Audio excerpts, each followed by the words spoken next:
Hi, I'm Jay Hurst. Keep an eye out for a new episode of The Devil's Lettuce every Monday, where I'll interview industry professionals and like-minded people who are leading the way in the cannabis industry.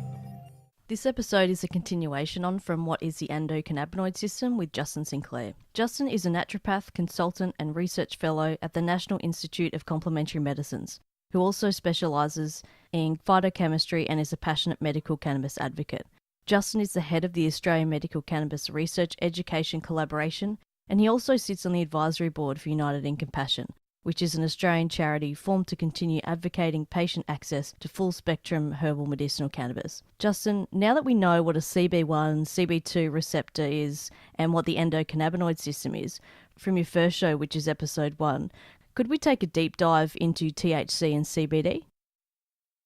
Yeah, certainly. That's a really interesting question. I mean, the background when we look at these compounds is quite unique. And I mean, this is an area I'm super interested in, but trying to keep it, I guess, kind of basic is that the plant produces these as what are called secondary metabolites.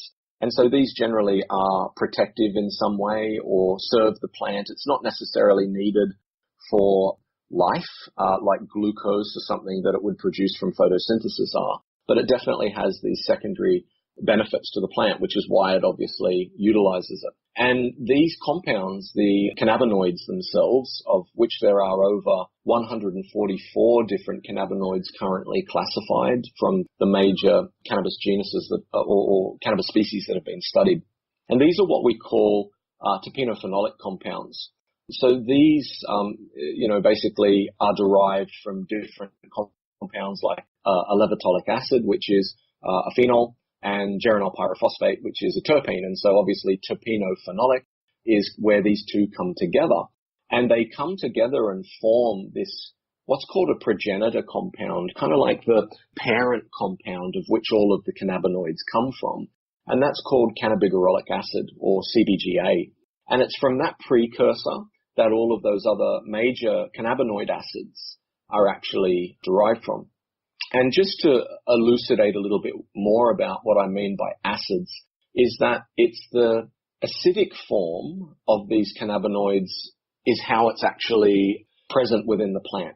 So if you go, and I've said this before in previous talks, but if you kind of go tiptoeing through the tulips of a cannabis plantation and picking inflorescences and eating them, you're most likely not going to get any psychoactivity at all because the cannabinoids are in this acidic form, okay? So they're carboxylated, which is just a fancy name for saying that they have a carboxyl group attached to them. And this carboxyl group, which is COOH, which is, for all intents and purposes, carbon dioxide molecule, because this carboxyl group is attached to it, the key, imagine a key that actually doesn't fit the lock. And that's exactly what this is at this point, is that it's carboxylated, so it can't fit the cannabinoid receptor lock. It's too water soluble also at this point, so it can't cross the blood-brain barrier in that polar form. And the blood-brain barrier is this kind of force field that only allows quite small compounds to cross it. It's very, very protective, of course. It needs to protect the brain and the spinal cord. And so when you decarboxylate these compounds, I'll go back just for a second. So that cannabigerolic acid, as we said, was a progenitor compound. So things that come off of this, like tetrahydrocannabinolic acid, or what's known as THCA, or cannabidiolic acid, which is CBDA. So these are produced, they're stored within the plant like this. And then what happens is that when you dry the plant material over time, or you heat the plant material, this will actually cause decarboxylation. And so this decarboxylation process causes that weak carboxylic acid group to vibrate at quite a high frequency, and it snaps off. And suddenly this key that couldn't fit the lock before suddenly can, particularly around tetrahydrocannabinolic acid, is now converted into delta-9 tetrahydrocannabinol. So it can now interact with pretty good affinity to those CB1 receptors, and that would trigger the activity. But if we look at THC and CBD, they're the ones that I guess have been given the lion's share of the research, and rightly so. But what that research suggests at the moment, so THC is a It has a large pentyl tail coming off it, just 5-carbon chain. It's called Delta-9 THC, largely because of the position of a double bond within one of the cyclic rings. But lots of evidence has actually been collected for this plant and or part of the plant, this one compound out of the 144 cannabinoids. So it's been shown to be analgesic, obviously working quite usefully with pain, as an antiemetic, antipruritic even, so that is actually helping to stop itching. It's a significant anti-inflammatory. It's been shown to be a bronchodilator, which has research interest in asthma applications. It's a wonderful muscle relaxant, as I'm sure many of your listeners might already know. And it's a very strong antioxidant. It has some neuroprotective activity also associated with it, although that's probably better known for CBD. And it has been shown to decrease the symptomatology within conditions like Alzheimer's. And, it's been shown to lower intraocular pressure in glaucoma. I believe the researcher that did that was Dr. Dave Pate over in the United States. And, promoting appetite stimulation for cancer patients and AIDS patients, and reducing nausea and vomiting associated with chemotherapy. This is just what this one little compound can do, and it's absolutely incredible. But the reason that a lot of people, or particularly scientists and medicos and particularly politicians, get so up in arms about THC is because of its psychoactive activity. So it does bind to that CB1 receptor with fairly high affinity.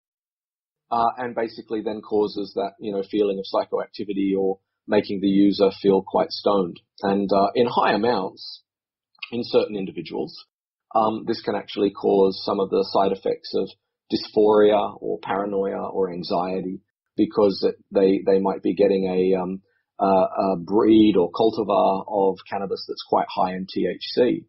And this is, something that concerns me a great deal, because having lobbied politicians of various groups around the country, federally, also state and different territories, of all the different political persuasions, it's really concerning to me that there's this misinformation that THC is the recreational cannabis and CBD is medicinal cannabis. And as I've said to them, nothing further could be from the truth. As I've just, I think, made as an example, there's so many pharmacological actions that are associated with THC that are needed.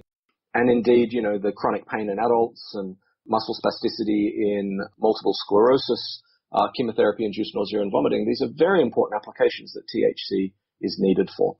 And so this malarkey that certain scientists and politicians are spouting, that THC is recreational cannabis and CBD is medicinal cannabis, is bunkum. It's absolute. I don't know who their medical advisors are, let's put it that way. But anyway, CBD, interestingly though, this is where things I find become very interesting, because a lot of users, whether medicinal or recreational, that have reported that kind of high anxiety or panic attacks, sometimes with having strains or cultivars that are quite high in THC and not much else. And remember that the recreational market has largely been selectively breeding cultivars to be high in THC to chase that kind of high. But when you start to see the medicinal cannabis strains that have been selectively bred to have significant amounts of CBD in it as well, particularly in a 1-to-1 ratio.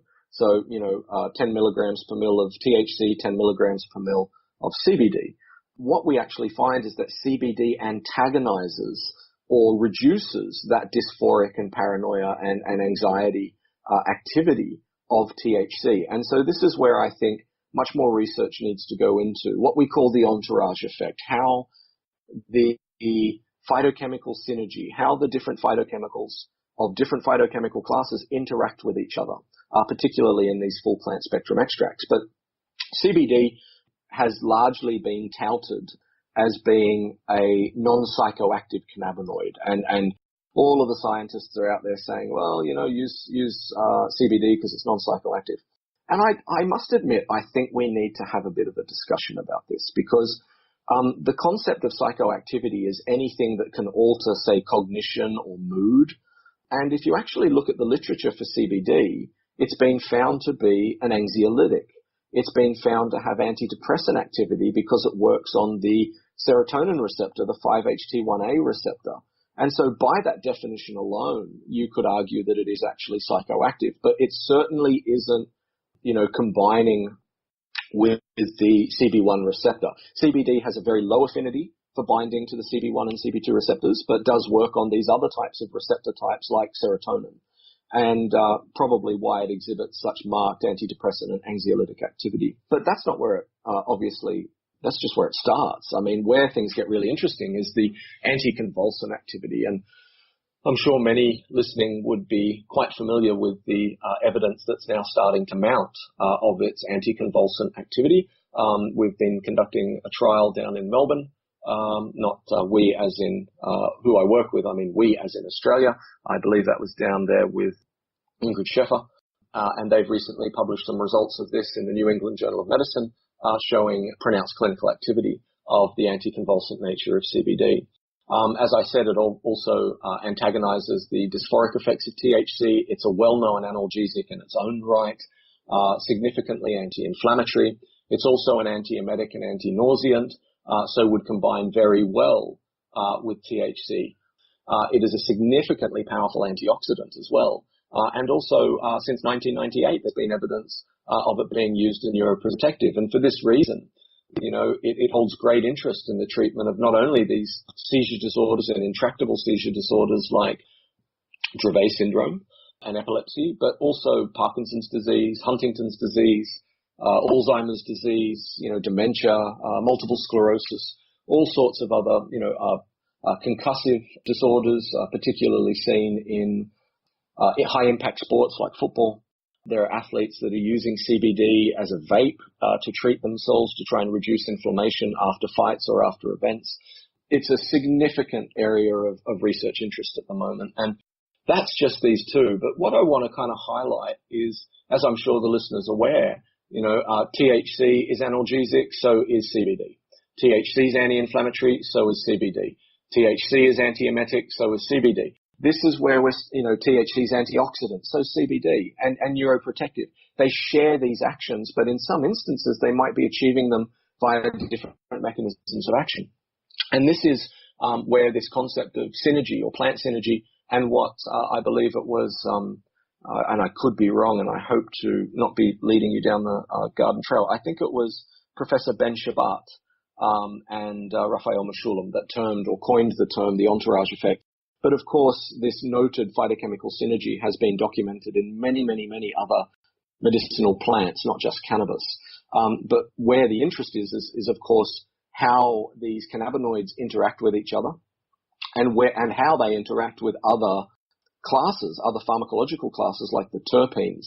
And there was a great paper written by the cannabis scholar and neurologist, Dr. Ethan Russo, called Taming THC, which discusses this concept of the entourage effect in a lot more detail. But where I think things get really interesting is that those are just two of the cannabinoids. I mean, there are some that are, for me personally, are of great research interest. And if I can, I'll just touch on some of them very briefly. But things like tetrahydrocannabivarin, so THCV, this has got significant neuroprotective action, also quite a profound antioxidant. It's been found to be appetite suppressant, which might have some uses clinically. It's an analgesic, anti-inflammatory, and also an anticonvulsant. So, I mean, this is one compound, this tetrahydrocannabivarin, which is actually a propyl derivative. So it has three carbon side chain instead of the 5 that we see in THC, which I'm very interested in. And so plant breeders are trying to selectively breed to get these higher minor cannabinoids, these other ones that I'll talk about. So CBG is another one, cannabigerol. This has got quite good evidence for analgesic activity. It's also a significant anti-inflammatory. Good evidence out that it could be useful for psoriasis as an anti-psoriatic and antifungal. CBDA, that cannabidiolic acid, the precursor for CBD, that's actually been found to be antiemetic and anti-proliferative. It's got anti-inflammatory activity. Just incredible. CBDV, which is also the propyl derivative of the CBD, is anticonvulsant. And again, I believe groups over like the Lambert are interested in this compound as well. CBC, cannabichromene, that's antidepressant, antiviral, anti-inflammatory. It's been found to stimulate bone growth. And one of my ones that I'm really interested in is delta-8 THC. Now, why I'm interested in delta-8 THC is because it has a lot of the same actions of its more psychotropic cousin, delta-9. It's a appetite stimulant, antiemetic, and analgesic, but it lacks a lot of the psychoactivity. So it can produce the same pharmacological effects, but without the noted stoned effect. So I'm very interested in this from a research perspective. And, there are tons of others. I mean, THCA, which is the precursor for THC, has been found to have neuroprotective and anti-inflammatory, anti-proliferative, antiemetic actions. And, the list goes on. But where I think it's very interesting is that, most of the research interest at the moment, at least clinically, is on THC and CBD. And I think that we're really we're missing a lot of the rest of the party. I think that there's a lot of other parts to this pie that need to be looked at and investigated. And that's certainly what my hope into the future is doing, is to start researching the way that these molecules interact together, and also looking at, some of these minor cannabinoids, which unfortunately have just not been given a lot of research interest at this point. Yeah, I certainly agree. I mean, there's at least 113 cannabinoids, and it's only up until now that cannabinol or CBN is just starting to be taken seriously. So, Justin, we know that medical cannabis is legal, but there's so many potential patients that are being pushed back. So, for someone who's thinking about trying medicinal cannabis, what would be the effects that they might experience with, for example, the 1-to-1 ratio of THC and CBD, say, for chronic pain? Well, look, that's a good one. Look, chronic pain is probably the biggest patient subset that people are using cannabis for, and that's certainly represented in the literature and the evidence from jurisdictions in which it's legal. I believe anywhere between 80 to 90% of prescription use of medicinal cannabis is because of chronic pain in adults, which is quite significant. And the reality is I guess, technically speaking, what is it today? Today is the 24th of Yes. The 24th of November of 2017. Technically speaking, medicinal cannabis is legal. And I guess that's the interesting thing is that I think only about 160 people have been approved federally, and then a lot of them are getting knocked back at a state level, unfortunately, as well. But where I think that, going back to your original question of the 1-to-1, why I think 1-to-1s are very useful is because it's a good starting point for patients to start. And the reason I say this is because everyone's endocannabinoid system, so again, remember the receptors, the ligands, the endocannabinoids you produce, and the enzymes you produce will all be slightly different. And so you're not going to get the same outcomes physiologically so we could get 100 people. They could all have chronic pain of, perhaps the same etiology, and they will all respond slightly differently to it. But I would imagine that the overwhelming majority would have a positive outcome, physiologically speaking, therapeutically. But there will be a small subset that it might not work for, that it might cause side effects for, like that anxiety, etc. And that's particularly commonly seen in these high, particularly medicinal strains that have got high THC levels and not a lot of CBD. And so where I think it's quite safe, particularly for those prescribing medicinal cannabis, is to start with a 1-to-1. And generally, you start at a very low dose, and you titrate that dose up. And what that just means is a fancy term for increasing the dose very small at incremental doses over a couple of days, and see how your body adjusts to it. And then you titrate or optimize the dose for the individual patient. So it's kind of like saying, if you had a headache and you go and take a Panadol, they give you one size of that Panadol. And if that doesn't work, then you take another one. And that's kind of what this is meaning, is just that you start with a very low dose. And most of the doses that are used in Australia are oils and things like that have a very quantified amount of THC or CBD within them. So it makes it very easy for the clinician to actually titrate or optimize that dose for the patient, because you can give them the relief of their symptoms without necessarily having the psychoactive activity. And that's where that individual titration needs to be done and optimized for the individual patient. Yeah, so many things affect everyone so differently, and it's the same for cannabis. So start with a 1-to-1 low dose and titrate the dose up, because everyone's endocannabinoid system is different. From your experience, what's the most common way that cannabis is administered for medical purposes? Great question. There's a lot of different ways that it can be used, and I think that the more important aspect to that question is that it depends on the condition that's being used, and that you can really tailor the dosage form of the cannabis for the condition. So I'll give you an example is, let's say someone that has really, non-responsive to normal pharmaceutical medicines, chronic pain. So they might want to use something like a vaporized form of cannabis. So generally smoking isn't used that much anymore because people are worried about the deleterious effects of it on the lungs. Although Dr. Donald Tashkin over at in the United States has dedicated, I think, the last 20 years of his career to studying the effects of cannabis in humans and its impact on the pulmonary system, the lungs. And he hasn't found a great deal of correlation with increased risk of lung cancer or anything like that. But generally, it's the responsible approach is to get away from combusting the cannabis, smoking the cannabis by burning it. But what you can actually do is heat it to such a level that it will volatilize or cause all of the compounds of medicinal interest, the terpenes and the cannabinoids, to volatilize and become a vapor. And you can then administer that to the patient via breathing. And the good thing about that is that it has a very fast onset of action. So generally within 1 to 2 minutes, the patient is starting to experience the effects, and they're able to get a very fast symptomatic relief of pain if that is required. The problem with it, of course, is that it crosses the blood-brain barrier quite quickly, might be difficult to titrate the dose in contrast to other dosage forms, and it only has a very short-acting duration of activity, anywhere between 2 to maybe 3 hours. Where I think more people, particularly in the pain area, are looking at is internal ingestion, particularly with highly standardized and quality assured oils, medicinal oils, where the cannabinoids can be at different ratios. Like you mentioned, it could be a THC to CBD ratio of 1-to-1, or it could be a THC to CBD ratio of 4-to-1, so that there's 4 times as much THC as there is CBD. And this will have maybe 10 milligrams per mil or 2 milligrams per mil, 2.5 milligrams per mil of THC, and 2.5 milligrams per mil of CBD. So it's very easy then for that patient to titrate the dose based off the directions of their practitioner.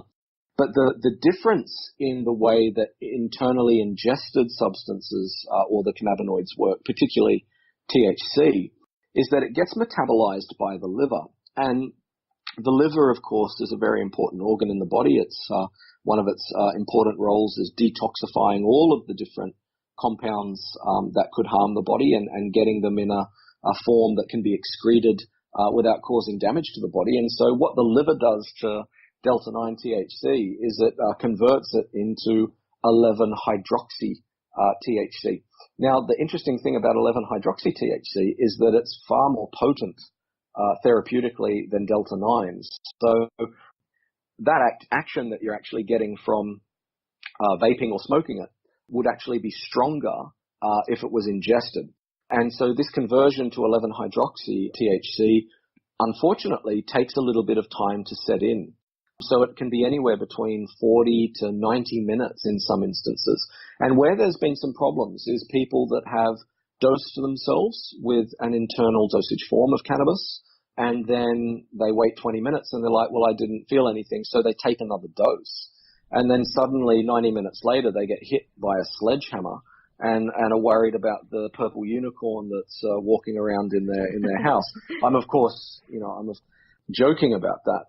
But the reality is that that's the big problem that people are having, and we're seeing that over in the United States, where people aren't taking the instructions seriously, which is once ingested, wait at least 40 to 90 minutes before taking another dose. And the reason that is going back to this concept of intra-individual or inter-individual variability, because everyone's liver will work slightly differently. So some might be fast metabolizers, some might be slow metabolizers.